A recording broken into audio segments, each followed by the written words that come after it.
Suatu ketika pada tahun kelima Hijriah, Rasulullah Shallallahu Alaihi Wasallam pulang dari perang Bani Musthalib. Perang ini diikuti pula oleh istri beliau, yakni Siti Aisyah radhiyallahu anha. Setelah undian dengan istri yang lain, kebetulan Aisyah yang ikut bersama baginda Rasulullah Shallallahu Alaihi Wasallam. Pas pulang, ternyata istri baginda tertinggal. Kemudian ada seorang sahabat, Safwan, yang kemudian membersamai Aisyah untuk pulang ke Madinah. Di Madinah berkembang sebuah berita palsu. Maka Allah Subhanahu wa taala membersihkan nama Sayyidatina Aisyah dengan menurunkan firman-Nya, innal ladzina ja'u bil ifki usbatum minkum. Sesungguhnya orang-orang yang menyebarkan berita dusta itu adalah termasuk golongan kalian sendiri. La tahsabuhu syarrul lakum bal huwa khairul lakum. Jangan kalian mengira bahwasanya berita bohong, hoax yang merendahkan Ummul Mukminin Aisyah radhiyallahu taala anha itu membuat buruk bagi kalian, tetapi itu adalah sebuah kebaikan bagi kalian. Likulli imri'in minhum maktasaba minal itsm. Setiap orang yang menyebarkan berita itu mendapatkan bagian dari dosa mereka. Walladzi tawalla kibrahu minhum lahu 'adzabun 'adzim. Dan orang yang membuat bagian terbesar dari penyebaran berita dusta itu, baginya adalah siksa yang sangat besar. Ma'asyiral muslimin rahimakumullah. Ayat ini memberikan banyak pelajaran kepada kita semuanya. Yang pertama, bahwasanya orang-orang soleh, kalangan sahabat Nabi sendiri, itu kadang bisa terperosok menyebarkan berita dusta. Pelayannya Abu Bakar As-Siddiq ikut menyebarkan juga berita dusta bahwasanya Aisyah telah berlaku selingkuh dengan sahabat tersebut. Pelajaran kedua, bahwasanya siapapun yang melakukan penyebaran berita dusta itu mendapatkan bagian dari dosanya masing-masing, tergantung seberapa banyak dia menyebarkannya. Allah katakan likulli imri'in minhum maktasaba minal itsm.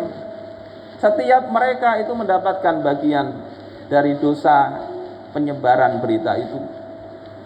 Yang disengaja mungkin Allah akan ampuni, mungkin juga Allah akan siksa. Yang tidak disengaja, kemungkinan besar Allah akan memberikan ampunan jika dia meminta ampun kepada Allah Subhanahu wa taala. Kemudian pelajaran ketiga, bahwasanya orang yang sengaja membuat berita dusta itu mendapatkan siksaan yang keras di akhirat kelak. Allah katakan dalam ayat ini, walladzi tawalla kibrahu minhum. Dan orang yang paling banyak mendapatkan bagian besar di. Ma'asyiral muslimin rahimakumullah.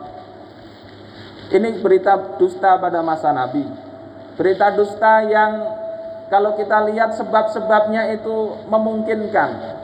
Karena apa? Karena ada seorang wanita bersama seorang lelaki perjalanan sendirian, dituduh melakukan perselingkuhan. Secara logika masuk akal. Akan tetapi Allah Subhanahu wa taala tidak membiarkan kita berprasangka buruk ketika orang tersebut adalah orang yang terbiasa berbuat kebaikan. Ummul Mukminin Aisyah adalah wanita yang bertakwa. Safwan adalah seorang sahabat yang ikut dalam perjuangan. Maka ketika kedapatan mereka sekedar berdua, tidak boleh kita kemudian berlaku prasangka buruk. Ijtanibu katsiran minadh-dhann. Jauhilah sebagian besar prasangka itu. Inna ba'dadh-dhanni itsmun. Sesungguhnya sebagian prasangka itu adalah dosa. Ma'asyiral muslimin jamaah Jumat rahimakumullah. Pelajaran berikutnya adalah kalau sesuatu yang masuk akal memungkinkan itu terjadinya perselingkuhan, tetapi karena itu adalah orang baik, maka kita tidak boleh untuk melakukan fitnahan. Maka kepada orang yang jelas beritanya itu mengada-ada, tentunya dosanya akan semakin besar. Hoax yang gak masuk akal disebarkan, maka sesuatu penyebaran ini akan menyebabkan dosa yang lebih besar. Pelajaran berikutnya adalah jangan sampai kita itu menyebarkan informasi sebelum kita cek. Sebagaimana Rasulullah katakan dalam Sahih Muslim, kafa bil mar'i kadziban ayyuhadditsa bikulli ma sami'a. Cukuplah seseorang itu disebut sebagai pendusta ketika dia menyampaikan, menyebarkan apa saja yang dia dengar.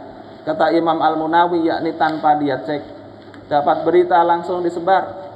Apalagi di era digital sekarang ini, mudah sekali kita menyebarkan berita lewat jari jemari kita.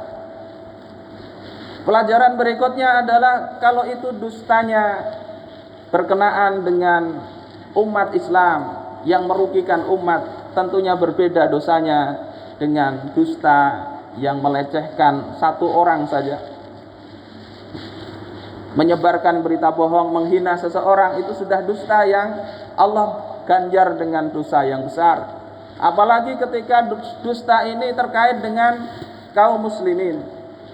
Misalnya terkait dengan Palestina, ada yang menyebarkan berita bahwasanya yang diperangi Israel itu adalah orang-orang teroris. Menyebarkan berita ini sungguh luar biasa dosanya. Orang yang memperjuangkan tanah kelahiran mereka, orang yang memperjuangkan rumah mereka dari penggusuran, disebut sebagai teroris, padahal itu adalah saudara kita sesama muslim.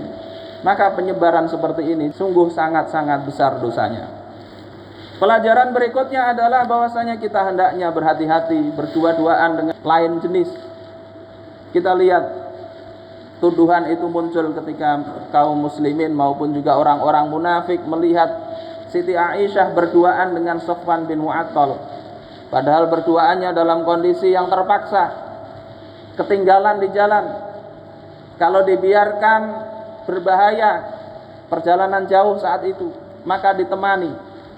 Di dalam tafsir Jalalain dikatakan, kata Aisyah, demi Allah Sofwan itu tidak berbicara apa-apa kepadaku dalam perjalanan, kecuali baru pertama kali mengatakan inna lillahi wa inna ilaihi raji'un. Terkejut beliau melihat Aisyah tertinggal dari pasukan. Beliau mengatakan istirja tadi, inna lillah. Setelah itu tidak berkata apa-apa, mengantarkan Aisyah sampai Madinah. Berduaan walaupun tidak melakukan apa-apa, maka kita hendaklah jauhi itu, karena ini bisa menimbulkan